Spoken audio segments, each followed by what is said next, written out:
Hello and welcome to episode number 77 of The Pitcher or the Hitter, the podcast by the M-SABR Dynasty League for the M-SABR Dynasty League. I am Cam. And I'm Erik. Yeah, not Sahil this week. It is Erik, my co-host. Sahil is moving out. And this is the second time I've co-hosted with you. And we were just talking off air that last time was 1 year ago this Wednesday was the last episode. I guess this is just the time Chapel Hills has their finals end, but it's great to have you back. And we're going to be repeating a fun segment we did last year where we choose a few prospects who have been off to hot starts that we think have been really interesting. Yeah, thanks for having me. It's been a while since I've been on, I think, so it's good to be back. Yeah, I think it has. But before we get into that, the biggest news in the league this past week kind of came as a shock late Sunday night, I want to say, or maybe Sunday afternoon. But that was Sully has joined EBO. Let's go. Finally, about time. Right? Yeah, I've been texting Sully or slacking him, pretty much offering a team whenever there's been an opening, like since like after year one or like midway through year two or something like that. And every time he said no. So it's cool to see him finally get in here. Yeah, no, I wonder what changed this time. I know he said he didn't really like dynasty formats earlier, but yeah, I don't know what changed. I know EBO has kind of, so far this year, they're 0-4. They've really needed another owner. Maybe Zane called in a favor from Sully, but either way, it's going to be great to have him. And next week, me and Sahil are going to have him on to get kind of a welcome intro. Awesome. But other exciting news that came in on Sunday is we have that Slack Pro free trial for the next 30 days. We had one at back in the summer of 2020. We used that to get a lot of all of the trades in the league into the spreadsheet, get the full history of that. So that was great, but we got another one. And this time what we're doing, a few of us, notably me, Greg, Andrew, and Sahil, but really whoever wants to, are creating an M-SABR Slack Wiki to archive all the stuff we don't want to lose. I've been kind of following it throughout the day, just like not paying a whole lot of attention to it, but just seeing this Garter Club chat blow up is something else. Yeah, no, it's been fun. But there's a lot of good stuff out there. We've been finding some great old conversations from the past. Right now, I guess I've been uploading stuff about the emoji, trying to figure out where they all came from, how the usage has evolved over time. Greg has been doing vexillology, all the flags. So that'll probably take him a long time. But yeah, no, it's great to have all the archives, especially in the Dynasty chat, to go see how people reacted to some of the big trades. Max Brill did not like it when Connor traded for Juan Soto. Yeah, it's funny to see like the first time each of these emojis was used too. Yeah, no, like the 1 second cooking was a fun story. Or I have the first time I was called Can. Yeah, no, it's great. Yeah. But yeah, let's get into our main segment, the segment before we talk about the matchups, and that is minor league players to watch. So like we did last year, we have chosen 3 players each. One top prospect who, all of these guys are playing super well. One is a top prospect. One is a guy who's outside the top 100, but is still kind of a name you may have heard of. He's still owned in the league. And the third guy is just a complete unknown, not owned by any team. Someone we hadn't even heard their name going in, but who is really tearing the cover off the ball. So for reference, last year, my 3 were Austin Martin, Michael Toglia, and Jake Etter. All 3 of those guys had hot starts. I ended up picking up Jake Etter after we did this interview. And he lasted on my team, at least, I believe, until the 2022 draft. And Erik, your 3 were Vidal Brujan, Jesus Sanchez, and Jose Salvador. I do not remember Jose Salvador. Did he ever end up on your team? No, I tried to look him up a few minutes ago, and I think I just got the wrong one. There must be multiple, but I don't remember him either. Yeah, let me look him up real quick. I think you had said he was a pitcher. Used to pitch for the. He was traded from the Reds to the Angels, I believe.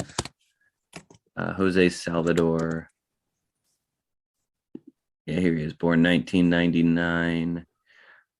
He, I guess his hot start did not continue. He finished with a 5.91 ERA. This must have been after like, oh yeah, it was after only the first game when he struck out 12 in 4.1 innings and didn't do a whole lot after that. Yeah. Oh my God. Yeah, it looks like I think we did it after just one start because minor league started a lot later last year. But yeah, we got a whole fresh new batch of guys. Erik, who is your first player you want to mention? Yeah, so for the highly ranked one, it's a guy who will probably be the top prospect once a bunch of these guys graduate, Corbin Carroll.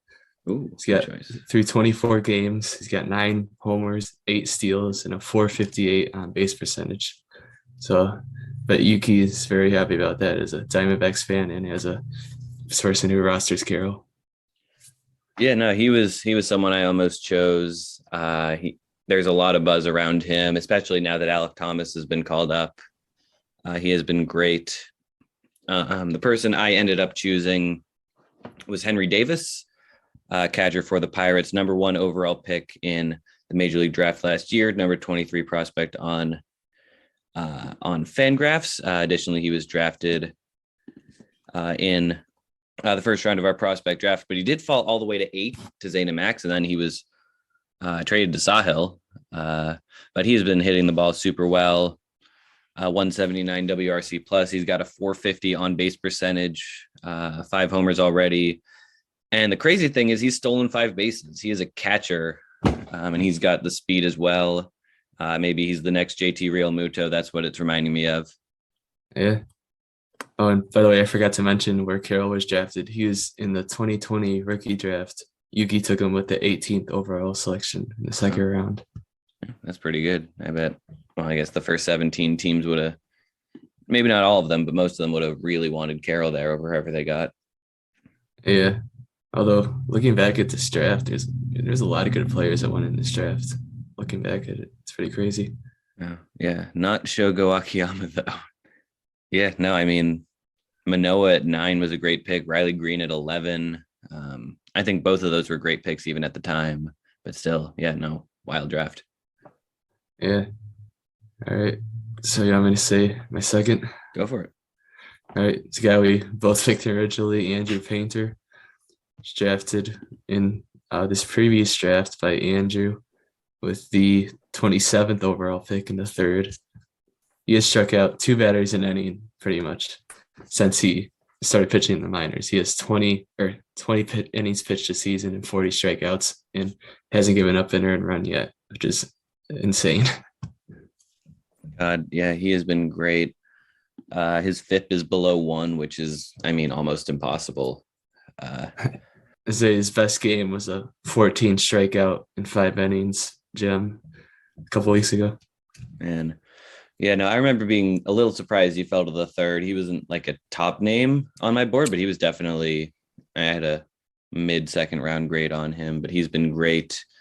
My second pick is a pitcher I had ranked a little bit below Andrew Painter, and that is Gavin Williams, Cleveland Guardians, first rounder from this past year.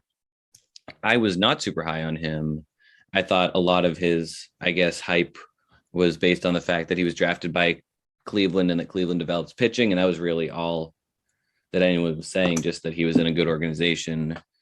But he's been great. He's made 5 starts. He's striking out 14.23 per 9. He's got a 157 FIP. He hasn't allowed any homers. And yeah, I think he's really proven me wrong to start the year. And hopefully, I mean, he's already 22. He's in high A. He's the type of guy who can move up pretty quickly. All right. And for my third, it's not exactly a no name, but we all know who he is because he went to the University of Michigan. It's Carl Kaufman. Ooh.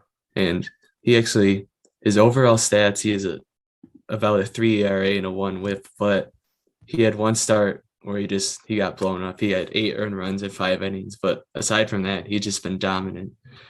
He's hasn't given up more than one earned run in each of his other 4 starts, and he has between 7 and 9 strikeouts in the other 4 starts. So he's been really good for the most part this year in AA for the Rockies. All right. Yeah. No, I was looking at his stats a little bit earlier. Just looking back at some of those Michigan guys. I believe Jeff Criswell. He's been okay. I thought he'd been better than he was. But that was a fun Michigan team that those guys, especially Kaufman, were on. Yeah, and Tommy Henry and Jordan Brewer have been doing pretty decent too. Oh, that's awesome. I haven't kept track of Brewer. But yeah, my third guy, he's an outfielder, another guy drafted in last year's Major League draft, but he is an 18th round pick. He is not someone I had ever heard of. Fangraphs does not have him as a ranked guy, period, not in the Dodgers top 51. His name is Damon Keith. He's an outfielder, 21 years old, about to turn 22. Strikeouts are maybe a little high, but he's walking a lot. He's got a 491 on base, totally sustainable 500 BABIP. So that's a little bit interesting. But I mean, even if that falls, he's got a lot of room to fall because he's hitting 372. And even last year, in complex ball, he put up very similar numbers in 86 plate appearances. So I don't know. He's not going to continue to hit this hot, but he's a name that I guess now I've heard of. And if he hits the ball a little well, maybe he'll jump onto some boards, at least towards the back of them, and get a little name recognition. Yeah, become the next Jake Ito or the next Jose Salvador. Yeah, hopefully. I guess. Is Jake Ito owned? I know Andrew had some interest in him at one point. No, I think you cut him after he got his Tommy John. Gotcha. No one picked him back up. I don't believe so. Yeah, I guess what's the point of picking up a guy who just got Tommy John? Yeah. Well, maybe Jake Ito will be the next Chris Paddock. Oh yeah. I know I had him for a stretch last year too, and I think he kind of flip-flopped between our two teams for a bit. Yeah, I think so. I still like unlike Salvador, he kind of did finish off a good season. 177 ERA in 15 starts. Struck out a lot of guys. He was, I believe, a 35 future value guy at the start of the year last year, and he's jumped into the 40 plus range. So maybe he comes back strong. Yeah, if he didn't get the surgery, he might have been like a top 75 or 50 prospect by now. Yeah. Did you have any guys who were honorable mentions for this list? Yeah, I had for the studs. I had pride of the Cam Kane, the Liam Hendricks inexperience, Nolan Gorman is laying up AAA, just knocking on the door of the majors right now. Yeah, no, I had him. I think he'd be a great addition to my team. Another one of my guys, Grayson Rodriguez, is lighting it up. He'll be up soon. My other honorable mentions, Pete Crow Armstrong is hitting well. And a guy I just recently picked up, Anthony Garcia, Yankees first baseman / outfielder, is walking at a 27% rate and striking out at a 33% rate. And he's got 6 homers and 93 plate appearances. He is just a 3 true outcomes god. He's got a 441 on base and a 522 slugging. He's like, I don't know, maybe he's their next Joey Gallo, and maybe he's my next Anthony Volpe, where he's a young Yankees guy who rockets up the boards after I pick him up. Yeah, that was something crazy. How fast Volpe ascended last year. That might have been like the quickest 0 to 100, like not ranked to top 10 move ever. Yeah, no, I've never seen anything like that either. Also, a quick shout out to my man Vinny P for the Royals, 19 walks to 13 strikeouts in 28 games. Yeah, Vinny Pasquantino. Got to get the Frank Mozzicato, Vinny Pasquantino. That one's for you, Sahil. But yeah, no, that's all the names that I wanted to mention. You ready to dive into the matchups? Yeah, let's do it. Yeah, let's talk about. I guess let's get this one out of the way. Sahil beat me 9-1-2. I know he wanted me to read word for word his comments. So here we go. What a difference a week makes. Yellow Champs looked bad during the first 3 games, but turned it on in time for a must-win game that prevented me from getting too far in a hole early on. The Yellow Champs would have beaten any other team this week. Christian Yelich has continued his hot streak since I changed my team name. Top 25 player in the player rater, and I'm convinced I'm the reason he's hitting so well. No, I think the reason he's hitting well is because he played a series against the Reds last week. My top starting pitchers, Cole, Woodruff, Nola, Fried, and Urias, are starting to put together consistently, with all posting quality starts this week other than Woodruff getting paddocked. And if they can keep this up, this is going to be a hard rotation for other teams to go against. And finally, Cam's team performed really well, especially on the pitching side, but just got the unlucky draw of playing me. I'm now 7-1 against him all time. But yeah, I guess I'll comment on that. I agree with most of it. Sahil had a rough first 3 weeks of the season, but really decided to turn it on against me. He got great weeks, from those guys he mentioned. But additionally, Ketel Marte had a 619 on base, and he also hit 4 doubles. So that was a big reason right there. Personally, my bats started out really, really cold, but turned it up a little bit throughout the week. Still not a great week for me. That I'm concerned about my on base, but I'm happy with my stolen bases this year, which is really kind of a flip-flopped for me. I'm always low steals, high on base, but I'm getting steals from guys all across the board. Kelnick stealing bases, Harrison Bader stealing bases, Aaron Judge even stole a base last week. But the one thing I am proud of is my pitching. I had by far the second best pitching week of any team. It's just that Sahil had a way better pitching week than me and was number 1. 7 saves was kind of weird for me, but that was fun. And I feel like I've been streaming holds decently. I've got some good holds guys and kind of cycling through some of them. But Sahil just did that a little bit better than I did this week. On the whole, the score line looks bad, but I think it's a little better under the surface. I would have beaten most teams this past week. Yeah, I don't think there's anything to worry about with your team. You just had a slightly down week, and Sahil just went crazy. And the categories of steals has been overall has been crazy. Like, it's not like the me and EBO in the top tier like you would have thought to begin the year. Everyone's kind of bunched up in the high teens to mid to low 20s range in that category. Yeah, Anthony is actually leading the league in steals, surprisingly. And OVP is just everyone's just sucked at OVP this year. Like, everyone's just around the 300 to 320 range. But hopefully with weather warming up, that'll change. Yeah, hopefully. The ball's been weird this year. Yeah, I don't know. I mean, I'm happy with, for the most part, season wide, my offense, except for the on base. Like, I'm number 1 in homers by quite a few, towards the top in most things. But yeah, no, Sahil took advantage of a down week by me. Mm-hmm. So MVP is probably either Ketel or Pete Alonso, right? Yeah, no, I think those are good choices. I'm looking at some of his pitchers. Max Fried getting 2 quality starts with a nice 069 whip is really the other guy that's in contention. But yeah, those 3 have all been definitely powered him to victory. Yeah, for sure. Yeah. All right. The next matchup to talk about. How about EBO falling to 0-4? They lost to Ruthvik and Nick this week, 7-2 to 3. What were your thoughts on this matchup? Yeah, I mean, they were trailing like the whole week, right? And it is crazy to see EBO start off this poorly, and hopefully, like, Sully managing day to day can help turn it around. But yeah, I mean, it's good to see Ruthvik get his kind of health back, aside from like the ground. But I think he'll be on the verge of like a borderline playoff spot this year. So I think he's pretty happy with where he's at right now. Yeah, no, I think so. Hopefully Sully can turn this EBO team around, because they are in dead last.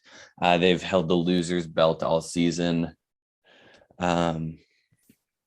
Yeah, no, 5 homers across a full week and 9 doubles is not good. They haven't really been setting their lineup. And um, I mean, for EBO to get 0 saves in a week is, especially with, I mean, knowing what their strategy has been, that is shocking. But as for Ruthvik, he had a good, not great week. I mean, the 334 on base percentage is better than a lot of teams. And he did get 7 saves, which tied for me for the league lead, but nothing super flashy across the board. I'm trying to pick a team MVP, and I guess I'd give it to Acuna. He came back hot with a 444 on base. He stole a couple bases and hit a couple homers. Because besides that, I guess Yusei Kikuchi having a quality start with 7 Ks was really the only other strong performance. Yeah, it's like he only had one guy with 2 starts too. So. Yeah. Either way, good week to have a bad week. All right, but the next one to talk about, not a lot of matchups going down to the wire this past week, but let's talk about Jake's team. He is 3-0-1 now. He is tied with you for the best record in the league. He had an 8-4 win over a Crone Zone team, which had a really solid week in a lot of ways. But Jake is now 3-0-1. Yeah, he's definitely a very scary team to go up against. And I'm really thankful to be able to get that tie with the stat correction because that was really crazy. But yeah, I think he's definitely in the upper tier teams right now, just based on what he's done so far and some of the moves that he's made, some of the guys he's picked up. Like I think he traded for Whitlock. He's been a really good starter so far. Traded for Machado last year, and yeah, I don't want to go up against him in the playoffs. That's for sure. God, yeah. Did we ever figure out what went on with that stat correction? This happened after we uploaded the podcast. He had the win against you, but suddenly it was a tie. All I know is that your on base percentage went up a little bit. Yeah, I think it was some like a Giancarlo error turned into a hit or something, but I don't know for sure. Man, either way, yeah, that helps you. He had to give you the dynasty belt back. Oh man, belt stays with belt. Yeah. Yeah, no, that's a lot of fun. It's been fun keeping track of that live. But he had a great week across the board. 342 on base, 49 RBI, and 49 runs and 18 homers. The ERA was not amazing, but he did fine in the other pitching categories. As for Andrew's team, he was really good in runs with 41, and he had a good pitching week as well. 8 quality starts led the league this week. 6 holds was good. Zach Gallen is looking really good to start the year, having a bounce back season. Striking out 12 guys in 2 awesome quality starts. Austin Hayes had a great week for Andrew. CJ Crone, team namesake.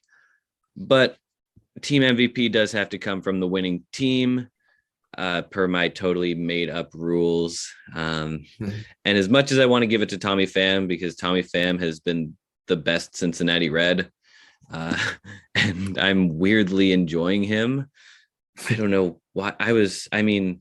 Every fan base he's ever played for hates him, but I don't know. Tommy Pham has been the hardest working Red. He's been the most fun to watch. He's making great plays on defense. I don't get it. Yeah, try to pick a fight with a guy too on Twitter. Yeah, so that was a little obnoxious. There was a hard slide into Tyler Stevenson that got him concussed, and from Luke Voigt, and basically everyone except for Tommy Pham thought that the slide was legal. Yeah, but matchup MVP has got to be Manny Machado. He hit 3 homers. His on base was 538. He stole a pair of bases. Those 2 steals flipped the stolen base category. And if the OBP was a little worse, that category could have been in a bit of jeopardy as well. I think Machado went a long way towards winning this matchup for Jake. Yep, that's definitely the right choice. All right. Moving on now. The last matchup that was a little bit close was Connor beating Anthony.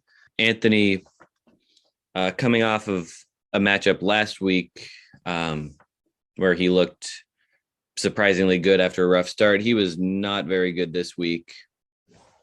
He hit 3 home runs. I can't remember the last time a team hit 3 home runs in a full week. He had the worst on base, rough ERA. Connor did get the win, but I don't think he played particularly well either. He's 3-1, but I mean, his on base percentage was 300 exactly.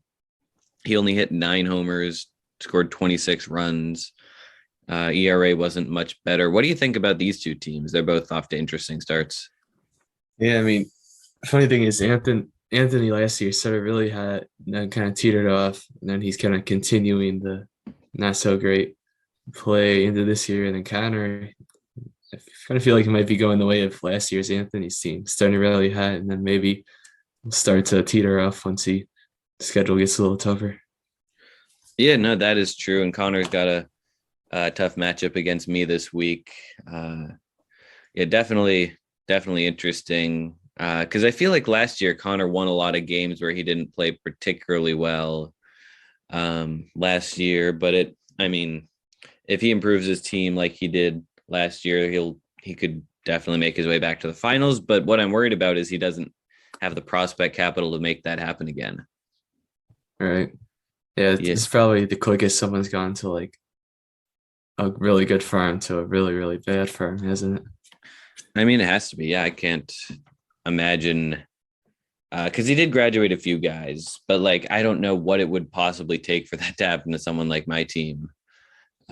Just getting rid of a lot of guys, but also having a lot of guys regress, and then stuff like that. Matchup MVP is a little bit tricky. Looking through, no one really had a great week, I would say. Jesus Aguilar. Yeah, Jesus Aguilar. Yeah, did hit 2 homers, drove in 8 runs. That was pretty good. The other name I was looking at was Jorge Polanco, who had a 414 on base. Mike Moustakas, another Red who's surprisingly hitting the ball well. He had a 476 on base and hit a couple doubles. But yeah, no, not a lot to love from either team in this matchup, but Connor got the win. Yeah. Also, he's kind of had some bad luck from Salvador Perez, Trevor Story too. We were probably supposed to be his two best hitters coming into the year, and neither of them are doing particularly well. Yeah, no, Perez does have 5 homers, but he's really struggling. Yeah, Story too. Wow. And Story hasn't homered at all. Although I feel like he could just have like one of those Francisco Lindor situations. He has a rough time his first year, and then he cranks it up the next year. That's true. That's definitely possible. All right. We've got 2 matchups left. Let's talk about your team. You blew out the Flex and Bellies. Not really a lot to say. You're a good team. They're not a good team. But what do you want to say about your team? Yeah, I mean, it was close for like a day and a half, but then I just took the lead from there and just never looked back. So it allowed me to, not worry so much about holds or like trying to keep a lead or anything. So I just made a few pickups throughout the week and seeing what stuck, and it was definitely good not to like feel any pressure of being a close one. Yeah, no, that is true. You still use 6 of 8 pickups despite the big win. Yeah, no, you got definitely a lot to be happy about. The on base is low, but that's not really anything to worry about because you hit 20 doubles and drove in 58 runs. The pitching was great as well. Any recent pickups that you specifically want to give a shout out? And then after that, who do you want to declare as your matchup MVP? Uh, I mean, most recent was Brandon Jury, but he wasn't a part of this matchup. But my favorite pickup so far has got to be Taylor Ward.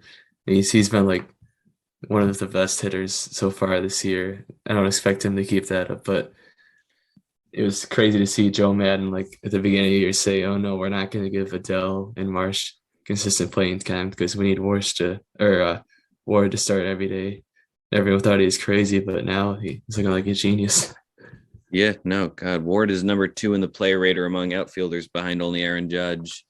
That God, he has been great.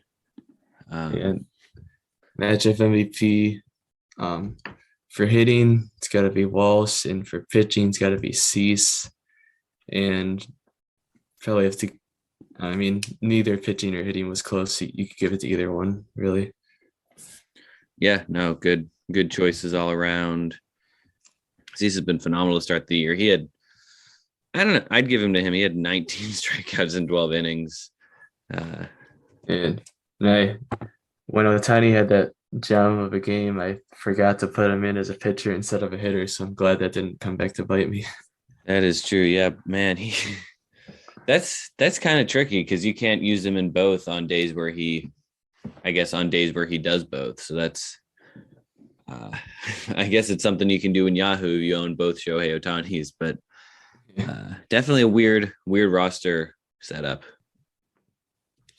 But yeah, last matchup we have was an interesting one. Yuki blew out the chicken tendies. And Yuki's offense was, I mean, one of the best offensive weeks we've seen in a long time. 350 on base, 51 runs, 17 doubles, 16 homers, 57 ribbies. He just dominated this week against a team that we all thought could be in the mix for that last playoff spot. And Yuki's a team that we did not give any credit to, but he's been good. He's been picking up good players. He had this kind of hitting week. Yeah. Now, what do you think about this matchup? Yeah. When I saw him pick up Pavin Smith, I was like, this is the most least surprising thing I've ever seen. But yeah, Manuel Margot from Yuki's Rays, 3 homers, 2 steals, 538 on base. It's crazy. And for a team that went into this week winless, and I think you guys had them both 12th on the power rankings coming into the year, right? I think we both had him. I think we both had them above the bellies. Oh, okay. But yeah, either way, for him to put up such a monster week is something to see. Yeah, no, I think Margot is the clear MVP of the week, but we gotta give credit to David Peralta from his D-backs and Brandon Lau from his Rays, and Tyler Stevenson from his catchers. Just all the things that Yuki loves really came together this week. And Randy was solid. He stole a base, 344 OBP, not an amazing week from him, but certainly an above average one. He's good week. The pitching was kind of mediocre, and the 145 whip was not something to be proud of. I know he's been frustrated with guys like Chad Kuhl, Ian Anderson, although he had a good start this week. But if he keeps on winning, we may have to reconsider the way we think of his team. Yeah. Made a few good pitching, like Drew Rasmussen, only one quality start, but because he plays for the Rays. But other than that, it's been pretty good. Yeah, no, Drew Rasmussen was an incredible pickup way back on March 4th when no one was really paying attention to pickup guys. Yeah. All right. I don't even think the lockout had ended at that point, had it? March 4th? No, I don't think so. Yeah, what was he doing picking up Drew Rasmussen then? The way it worked. Those. Going back to my matchup real quick, I think you teed me up for someone and I just whiffed it, but Rowdy Tellez, what a guy. Oh, man. Yeah, no, I wasn't specifically teeing you up for him, but let's talk about Rowdy Tellez. I moved Joe Adell to my minor league spot. You were confused as to why I didn't do it earlier, but basically I was just putting it in the Slack to just to, I guess, remind myself to do it in the morning, because I wanted to wait until, I guess, I wait until the morning to kind of look at guys, get an extra day of games played to see who I want to pick up. So you went ahead, but I was kind of in my mind, I was like, okay, Rowdy Tellez is the guy I want to pick up. Perhaps he's my front runner just because, I mean, he's a guy I've streamed successfully in the past, and also he's to immense success, and also he's playing the Reds this week.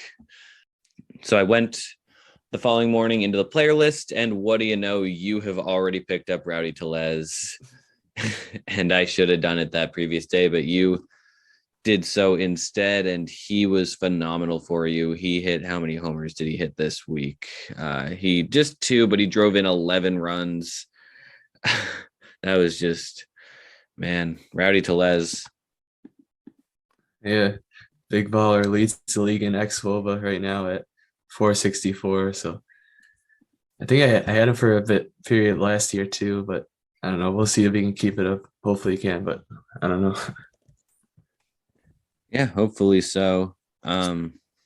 Hopefully not when he plays the Reds later this week. We know he will. I imagine you're not going to cut him until at least after that series is over. Oh, wait, no, he's playing the Reds right now. I guess after this current series is over. Yeah.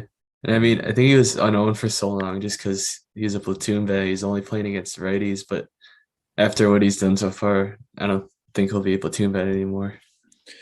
Yeah, we'll see. I mean, he's definitely had stretches like this. I know he crushes the Red Sox, and not that the Brewers are going to be playing the Red Sox much. I know the NL Central is playing the AL East this year, but I don't know when they play. But either way, yeah, he crushes the ball. He's just a big dude. I saw him hit a couple homers in a minor league game once for the Fisher Cats.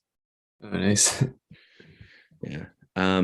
But yeah, no, those are the matchups for this week. Let's move on to next week.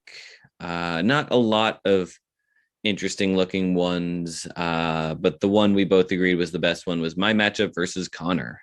Both teams are 3-1. My team kind of great start the first 3 weeks, but a little bit of a downer this past one in my first real test. Meanwhile, Connor hasn't looked the most impressive.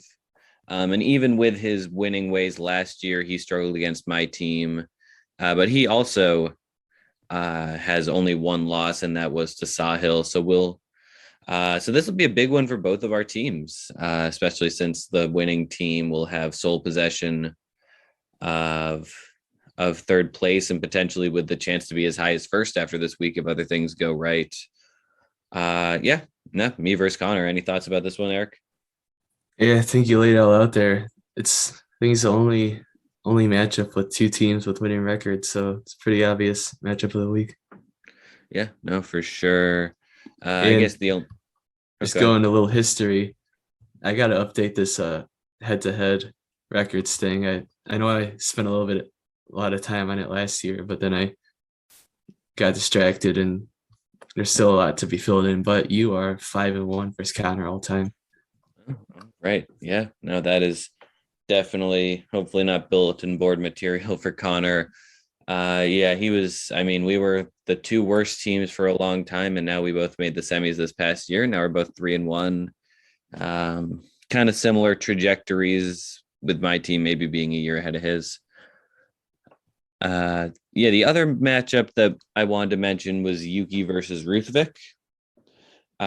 We talked a lot about how well Yuki's team played this past week, and Ruthvik's team got a good win against EBO. But if Yuki wins this matchup, he'll be ahead of Ruthvik's team. He'll be ahead of a lot of teams, and maybe something we'd have to watch out for, I guess, as a potential 5 or 6 seed. Yeah, if he can pick up some starters and figure out that pitching, then maybe his hitting is on fire. All right. But yeah, so let's go into our picks. Going down the list. let's start with Sahil's pick since he's not here. He picked Jake to beat Daniel and Greg. He picked himself to beat Anthony. He picked you to beat Alex and Zach. Yuki to upset Ruth, Vic, and Nick. He picked Andrew to drop EBO to 0-5, and then he picked me to beat Connor. Erik, you're the guest this week. Why don't you pick your winners? I mean, it's kind of the week to pick chalk, but aside from I kind of want to pick one upset, and that's the one Sahil pick, but I don't want to have the same picks as Sahil because that's kind of lame too. See, that's exactly what I'm feeling. I want to pick the same 6 as Sahil, and I don't really know what to change other than that. Yeah, all right. I'll pick the same 6, but I'll go EBO over Andrew. Okay. Same 6, but EBO over Andrew. I will pick the same 6, except I will have Ruth Vic over Yuki.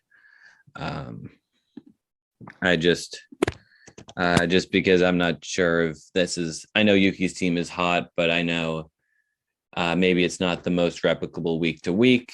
And I know Ruth Vic and Nick have been off to a decent start as well. All right.